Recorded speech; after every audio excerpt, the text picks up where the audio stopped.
तो चलिए आगे बढ़ते हैं हमारे आज के दिन के इस चैनल के तीसरे वीडियो की तरफ। इसके पहले भी दो वीडियोस आज के दिन हम पब्लिश कर चुके हैं।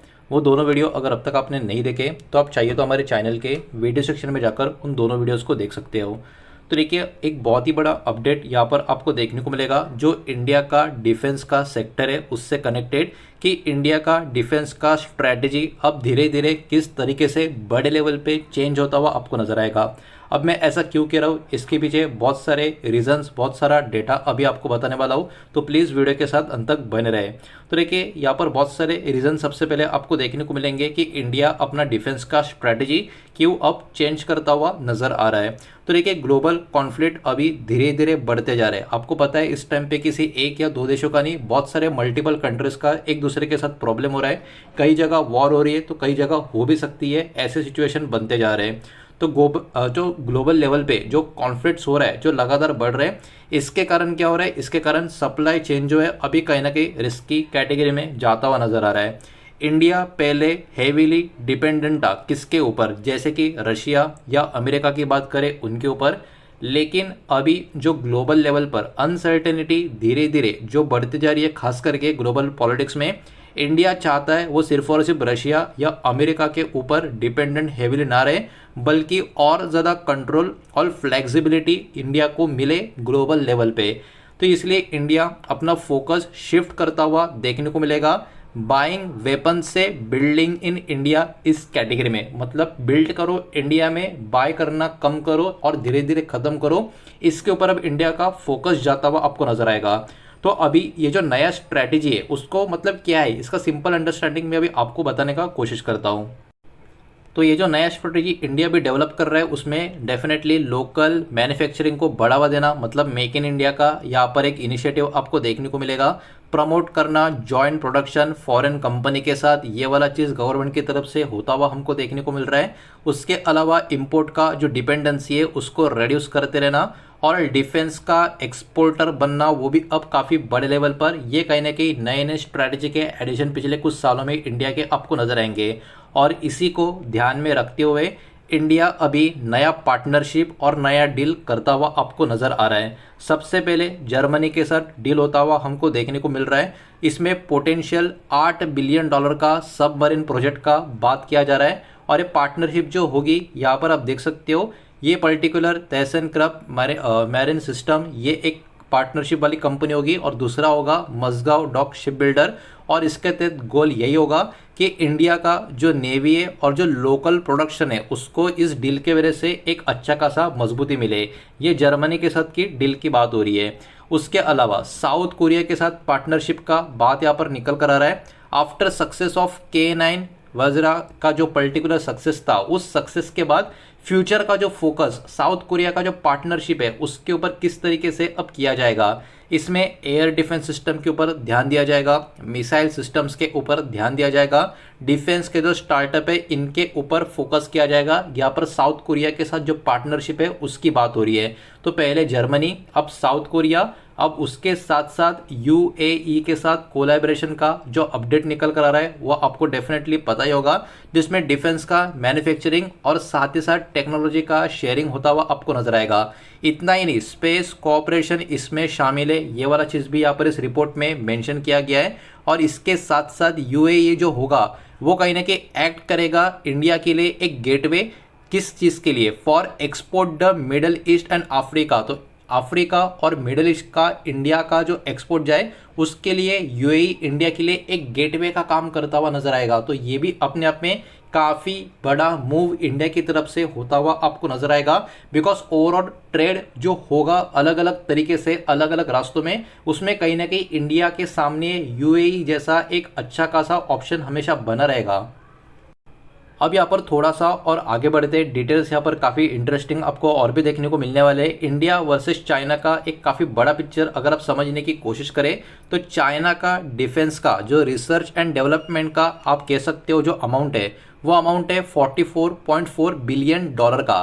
क्या है ये रिसर्च और डेवलपमेंट चाइना का डिफेंस का वैल्यू है।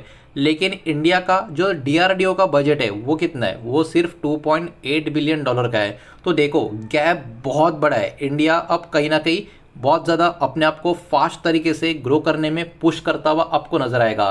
तो आपको लगता होगा अरे हम तो काफ़ी पीछे रह गए, इंडिया के पास तो अब अपॉर्चुनिटी मतलब ना के बराबर है। तो ऐसा बिल्कुल भी नहीं है, बिकॉज ग्लोबल लेवल पर पिक्चर काफ़ी इंटरेस्टिंग है। क्यों?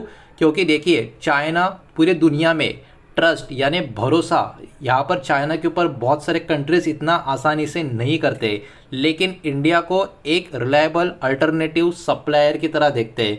तो भले ही चाइना अमाउंट के मामले में ओवरऑल इंडिया से काफ़ी ज़्यादा आगे निकला हुआ हो, लेकिन जब बात आती है ग्लोबल लेवल पर भरोसे की, तो कहीं ना कहीं इंडिया चाइना से वहाँ पर कई गुना आगे आपको देखने को मिलेगा। तो ये कहीं ना कहीं इंडिया के फेवर में एक बहुत ही बढ़िया बात आपको ग्लोबल लेवल पर देखने को मिलेगी। जहाँ तक बात करें एक्सपोर्ट के ग्रोथ की, तो ये भी काफ़ी इंपॉर्टेंट है इसको समझना। डिफेंस का जो एक्सपोर्ट है फाइनेंशियल ईयर 2025 के हिसाब से 23,622 करोड़ के आसपास जाता हुआ आपको नजर आएगा, जो कहीं ना कहीं शो कर रहा है कि एक मजबूत ग्रोथ इस सेक्टर में, इस इंडस्ट्री में होता हुआ हमको देखने को मिल रहा है। प्राइवेट कंपनीज का एक्सपेक्टेशन है 32% का ईपीएस ग्रोथ का फाइनेंशियल ईयर 2025 से लेके 2028 का। मतलब कहीं ना कहीं हमारा जो डिफेंस है यहाँ से और भी अच्छा खासा परफॉर्म करने का दमखम रख सकता है।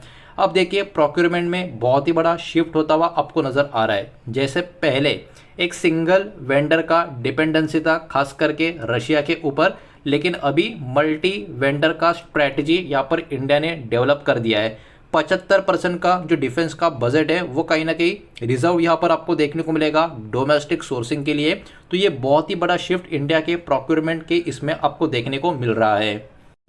अब देखिए इस पूरे चीज़ों में आपको ध्यान ये देना है कि इसमें बहुत सारे चैलेंजेस भी है, तो बहुत सारे रिस्क भी यहाँ पर आपको देखने को मिलेंगे। जैसे इंटीग्रेशन का इशू आपको नजर आएगा, बिकॉज यहाँ पर डिफरेंट फॉरेन सिस्टम एक साथ काम करेंगे तो इसमें इंटीग्रेशन इश्यूज आते रहेंगे। उसके अलावा ब्यूरोक्रेटिक डिलेज भी यहाँ पर हमको देखने को मिलते रहेंगे। हाई कॉस्ट होगा लोकल मैन्युफैक्चरिंग का, ये भी कहीं ना कहीं एक बहुत बड़ा चैलेंज, एक खतरा हमेशा बना रहेगा। ग्लोबल रिस्क तो हमेशा रहेगा ही रहेगा। जैसे अभी स्ट्रेट ऑफ हॉर्मुज़ का जो डिसरप्शन चल रहा है उसकी वजह से कितनी तकलीफ हो रही है आपको तो पता ही है। उसके अलावा टेक्नोलॉजी का गैप भी आपको यहाँ पर देखने को मिलेगा, बिकॉज अभी भी सेमीकंडक्टर का अगर आप एग्जांपल लोगे तो उसमें भी कहीं ना कहीं हमारा कंट्री धीरे धीरे अब अपने आप को हायर लेवल पर पुश करता हुआ आपको देखने को मिल रहा है। तो कहीं ना कहीं ये कुछ चैलेंजेस, ये कुछ रिस्क यहाँ पर आपको इस रिपोर्ट से कनेक्टेड आपको देखने को मिल रहा है। अब देखिए फ्यूचर के आउटलुक की अगर यहाँ पर हम बात करें तो डिफेंस का जो स्पेंडिंग है 2026 में 92.9 बिलियन डॉलर का है, लेकिन यही स्पेंडिंग 2030 तक 125.2 बिलियन डॉलर के आसपास पहुंच सकता है या पहुंच जाएगा, ये वाला आउटलुक निकल कर आ रहा है। स्ट्रॉन्ग ऑर्डर पाइपलाइन में आपको देखने को मिलेंगे। सेक्टर कहीं ना कहीं हाइप से अब अर्निंग ड्रिवन ग्रोथ पर जाता हुआ, शिफ्ट होता हुआ हमको देखने को मिल रहा है, जो ये इस इंडस्ट्री के लिए काफ़ी पॉजिटिव बात आपको देखने को मिलनी चाहिए। तो इसी पर्टिकुलर खबर को ध्यान में रखते हुए हमारे मार्केट के कुछ ऐसे शेयर्स हैं जिनके ऊपर इस खबर का इम्पैक्ट भी आता हुआ हमको देखने को मिल सकता है, और ये अवेयरनेस पर्पस के हिसाब से मैं नाम आपके सामने रख रहा हूँ। ये किसी भी तरीके का इन्वेस्टमेंट का रिकमेंडेशन, एडवाइस बिल्कुल भी नहीं है, इस बात को यहाँ पर आप ध्यान में रखें। वीडियो प्लीज़ लाइक कर देना, वीडियो शेयर कर देना। पहली बार चैनल पे आ चुके हो तो चैनल को भी सब्सक्राइब जरूर कर देना। तो यहाँ पर नाम आपको देखने को मिलेंगे डिफेंस के कुछ प्लेयर्स के, जिसमें HAL यानी हिंदुस्तान एरोनॉटिक्स लिमिटेड का नाम नजर आएगा। भारत डायनामिक्स का नाम भी यहाँ पर आपको देखने को मिल रहा है यानी BDL। उसके अलावा बेल यानी भारत इलेक्ट्रॉनिक्स लिमिटेड, ये एक और नाम आपको नजर आएगा। मजगांव डॉक शिप बिल्डर्स का नाम, वैसे भी अपने जर्मनी के साथ पार्टनरशिप का जो मैंने स्टार्टिंग में पैराग्राफ दिखा था वहाँ पर भी इसका नाम था, तो ये वैसे भी आपको नाम पहले से पता ही था।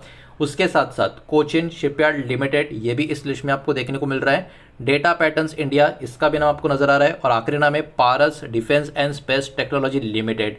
तो कहीं ना कहीं ये रिपोर्ट काफ़ी ज़बरदस्त है, काफ़ी इंटरेस्टिंग है, और ये इंडिकेशन भी दे रही है कि इंडिया अभी के टाइम सिर्फ रशिया और अमेरिका के ऊपर बिल्कुल डिपेंडेंट नहीं है।